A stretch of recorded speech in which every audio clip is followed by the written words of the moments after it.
I know you've always been very supportive of veterans issues. Speaking as a parent with 2 children in the United States Navy now, I didn't know if you were aware that the House Subcommittee is now looking at revoking all of the benefits, the reenlistment bonuses and that for our military. I don't know how you feel about this. To us, it's very important, especially for our military men and women that are serving. These are things that they need. They want. You're absolutely right, and we should never, as a nation, never, for 1 minute, forget the people that fought for the freedoms and are fighting for the freedoms that we enjoy that make this country so great. And we should never deny them anything that we should be providing to veterans. You know, I remember going around talking about homelessness, and at one time, 1 out of every 4 homeless person in America was a United States veteran, someone who fought for our country, sleeping on the street. That is now 1 out of every 3 is a United States veteran. Think of that. 1 out of every 3 homeless was someone who fought for this country.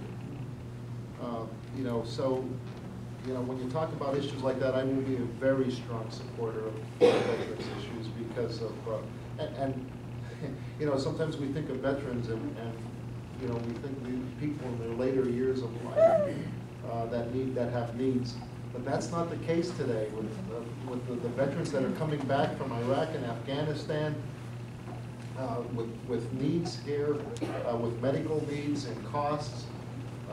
You know, we have to stand with them. So yes, I will be a very strong supporter of our veterans. Quick comment on the economy part. 2 or 3 months ago, there was a statement on one of the television stations. 47 cents out of every dollar the government spends is borrowed money. That could be over 50 by now. It used to be you could read the national debt clock when it turned. Now it's going so fast you can't read it. And they're not done. They're not done. There may be another stimulus again, a spending bill again. You know, they spent you know, it's $1 trillion stimulus package, and 2.7 million Americans lost their jobs. The only jobs they're creating are government jobs. But again, the policies that they're passing in Washington are not working, and that's what this election is going to be about. If people are happy with the direction Americans going on, then Paul Konjorsky's their guy, because he's going to support Nancy Pelosi and President Obama. It's that simple. If you want the government to take over your health, well then Paul Konjorsky's your guy. If you want it stopped and you want decisions about your health not made by politicians in Washington, but made by your doctor in your doctor's office, then Lou Barletta is your person, because the very first thing I'm going to do is vote to defund the health care bill.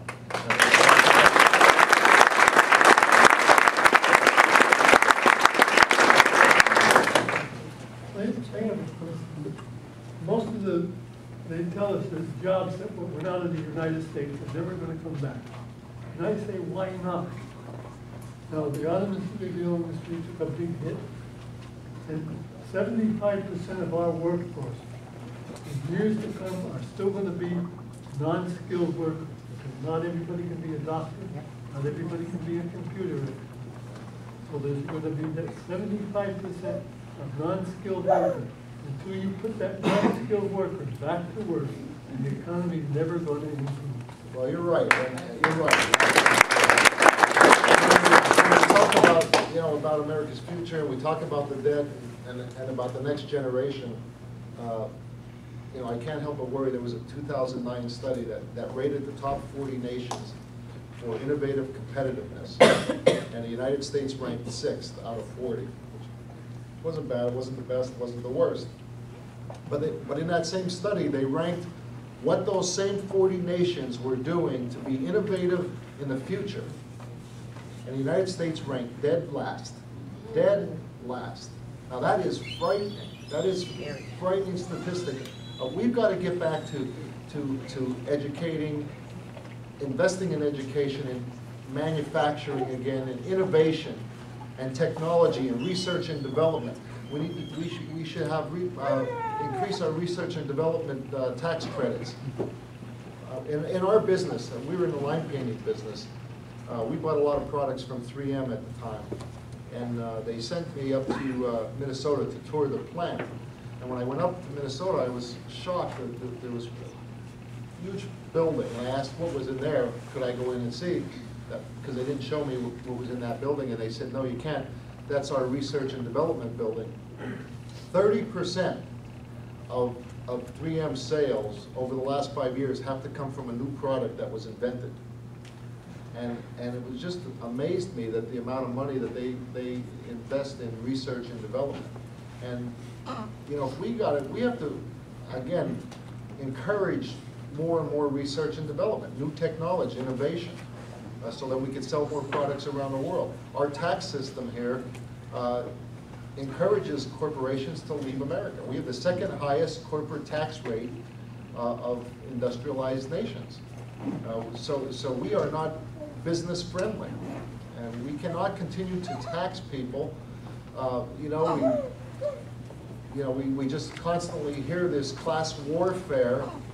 We have to encourage business to come here. We have to encourage them to invest here, not punish them, not redistribute the wealth.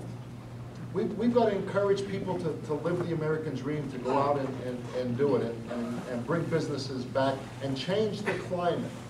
You know, one of the things I did in Hazleton when I ran for mayor, I said I wanted to bring businesses back. They said, you can't run government like a business, it doesn't work that way. And I said, we have to change the climate. And I didn't mean because we get so much snow in Hazleton, putting a dome over Hazleton. I said we have to change the business climate, where businesses want to come back downtown again. And over 250 new businesses have opened up in Hazleton since I became mayor. In our downtown, we had a 30% occupancy rate when I was elected mayor. That meant there was only 30% of the stores where businesses had a business in it. Now we are over 90%. And I'm offended when Congressman Joyce criticizes a town that he represents. You know, my question to him, if I wanted to spend time in this campaign debating him on that, which I don't, because I'd rather talk about jobs, I'd rather talk about our future, I'd rather talk about changing Washington. And if he's so concerned about Hazleton, after November 2nd, there's a job he could run for. He could run for the mayor of Hazleton.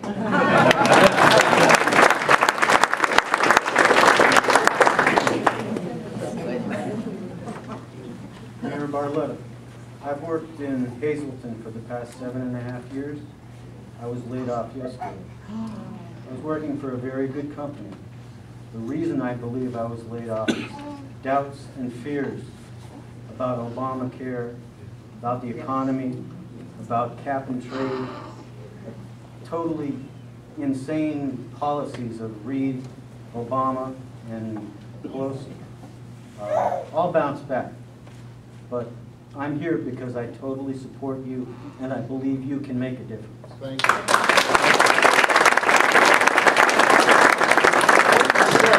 I have been hearing over and over and over again. You know, I've talked to, you know, when I asked him to come and sit with me and listen to the people and do these town hall meetings, it's not to try to embarrass him. It's not because I think he'll say something that, it's because he needs to hear what I've been hearing. Because he has been in Washington supporting this agenda, supporting Nancy Pelosi. He has been taking this country on the direction that we are on. He is responsible by his votes in Washington to what is happening. Businesses are afraid. I talked to businesses that were doing well, and they said, listen, I could hire people now. I'm not going to do it. We don't know what's going to happen. They're afraid of Obamacare. They're afraid of the banking industry. Banks are afraid because they don't know what Washington is doing. They have interfered. Government has interfered so much that they have the economy at a standstill, and actually, because it's at a standstill, we're going backwards. Because businesses are just retreating, they're laying people off. Again, they're afraid of what's going to happen with the health care. You know, it's just, we need to go in a different direction, and hopefully we're going to do that.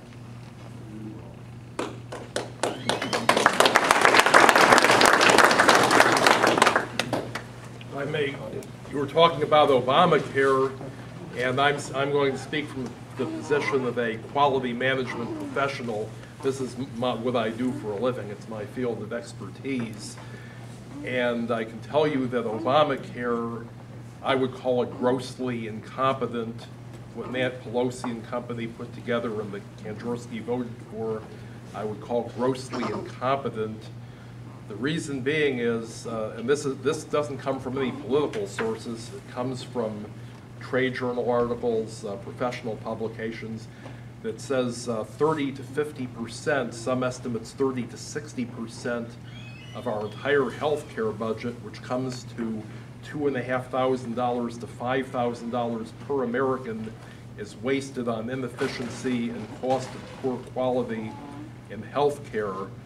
The Automotive Industry Action Group and the American Society for Quality both recommended that hospitals be encouraged or even required to implement the same kind of quality management systems they use in industry, which would reduce this cost of waste, also save 100,000 or more lives a year. That's the number of people killed by easily preventable medical mistakes and complications.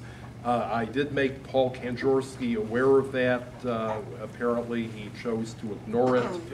The Obama administration, of course, chose a completely different path where they're going to allow that waste and inefficiency to continue and instead simply spread the costs around, which again I would call that incompetent, and I hope you can change that. Well, you know, Nancy Pelosi said that they had to pass the bill before everyone could find out what's in it. And unfortunately, you know, people are beginning to find out what's in it and they're not liking it.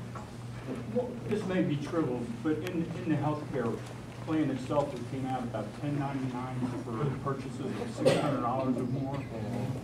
And I wanted to know, what was that about in being in the healthcare?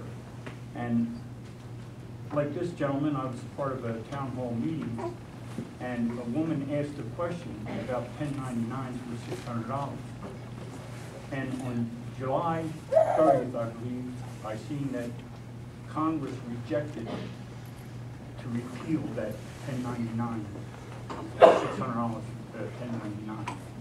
And Congressman Kanjorski told the woman when she asked a question about it, he said, "Don't worry, that's a great question.